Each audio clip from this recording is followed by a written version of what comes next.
bobl ifanc, ffês 3, ysgol Henry Richard. Llongyfarchiadau mawr i chi gyd am gysadlu, a nawr fi'n mynd i wedi wrth chi pwy sydd wedi ennill beth. Okay? Fi'n mynd i drafod y darlun yn gyntaf, neu'r peintiad.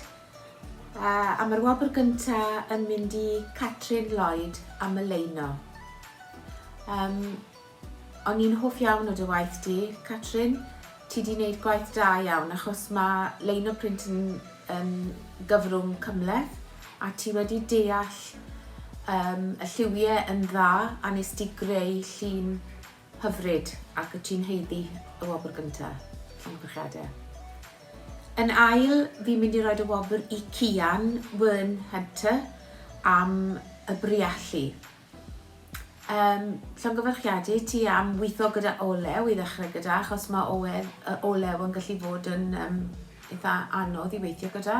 Efallai bydden ni wedi licio os ti wedi llwyddo creu ychydig mwy o friallu yn y llun, achos dyma bach yn fach oedd y darlun, ond mae'n ddechreuad da. Dwi'n meddwl allu ti ychwanegu iddo fe a i wneud e'n lun gwell. Yn drydydd, mae'r wobr yn mynd i Mared Ainsley Rogers am y llun nes di wneud o'r ferch. O'n i'n licio'r ffordd o ti wedi defnyddio'r lliwiau a torri nhw lan mewn i ddarnau fel mosaic, oedd hwnna'n hynod o ddiddorol, llongyfarchiadau ti. Yn ail, fi'n mynd i sôn am gwaith 3D. Beca Lewis, ti sydd yn cael y wobr gyntaf am y bwrdd nes di greu.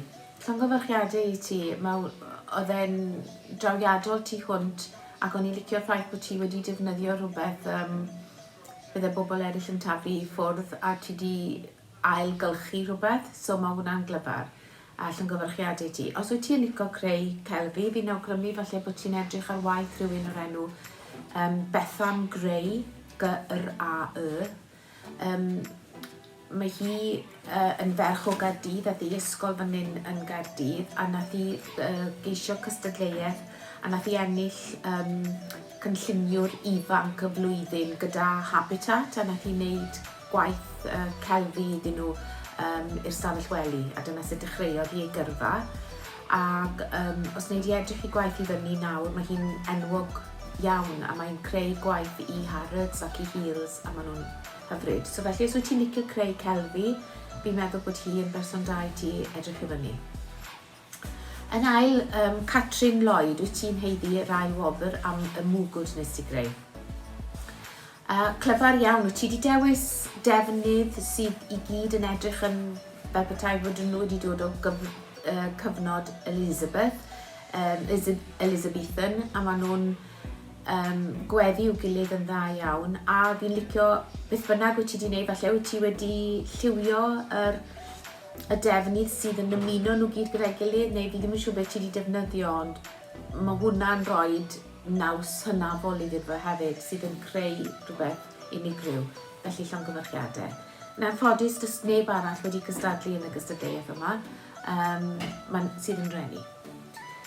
Yn drydydd y llun digidol, unwaith eto, dim ond 2 berson gallai wobrwyo. Isabella Braddock, wyt ti'n cael y wobr gyntaf am y cartŵn nes ti greu.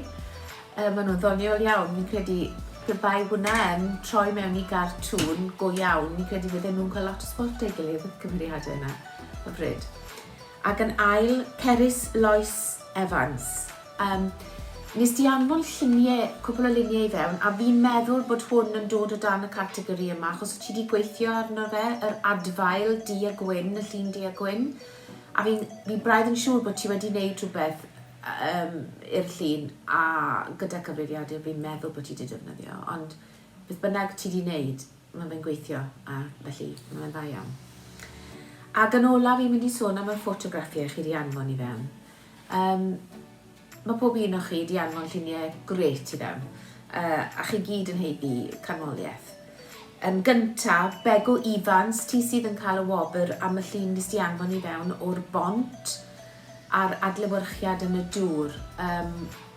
Mae'r golau yn hyfryd yn y llun yna, a fi jyst yn licio'r ffaith bod yr adlewyrchiad yn y dŵr yn creu cylch cyfan o'r bont a'r adlewyrchiad, a mae fe'n bleserus iawn i'r llygad, a dyna pam wyt ti'n cael y wobr gyntaf.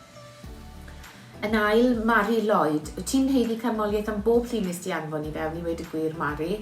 Ond yr un sydd yn cael yr ail wobr gen i yw rhif 4 yn dy restr di, sef y goeden. Mae'r goeden yn silhouette di, ac mae'r golau sydd tu ôl i'r goeden yn creu rhyw fath o naws ysbrydolus rhyw ffordd, a fi'n hoff iawn o hwnna pan mae llun yn creu rhyw fath o emosiwn yn ti. Mae hwnna yn glyfar, felly llongyfarchiadau. Ac yn drydydd, Courtney Gilbert, wyt ti'n cael y wobr am y llun nes ti anfon i fewn, y llun nes ti dynnu o ongl isiel, o'r hewl, a mae'r coedwig o'r fforest wedi staco i fyny yn sylffoedd yn mynd tuag at y canol. Fi'n licio'r cyfansoddiad y llun yna, mae fe'n glyfar tu hwnt. Mae'n arall dy ti wedi gwir sydd yn glyfar o'r un ongl, yr hewl. Fi'n licio hwnna bod ti wedi... Mae fe'n wahanol oherwydd yr ongl wyt ti defnyddio, ond mae'r pwnc yn arbennig o ddiddorol hefyd. A'r lliwiau, yr gwrthgyferbyniad rhwng natur a rhywbeth mae'r dyn wedi creu.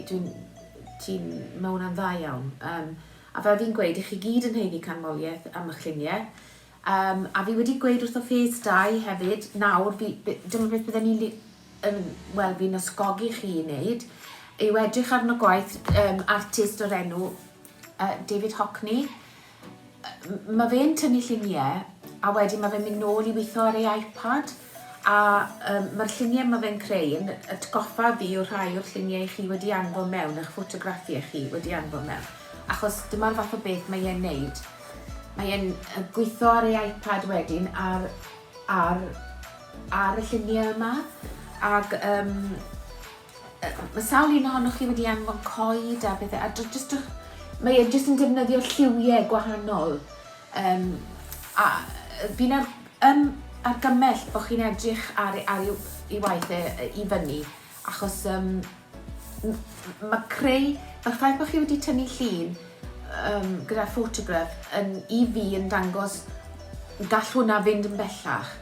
Allwch chi wneud rhywbeth allan ohono fe, achos i chi wedi fframio rhywbeth yn barod a chi wedi gweld rhywbeth. Felly ewch ag nawr gam ymhellach trwy greu llun allan ohono fe. A mae fan cychwyn da.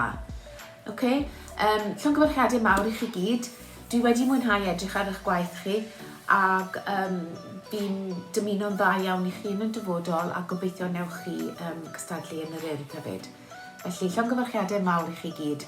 Da iawn chi, a pob hwyl am y tro. Ta-ra.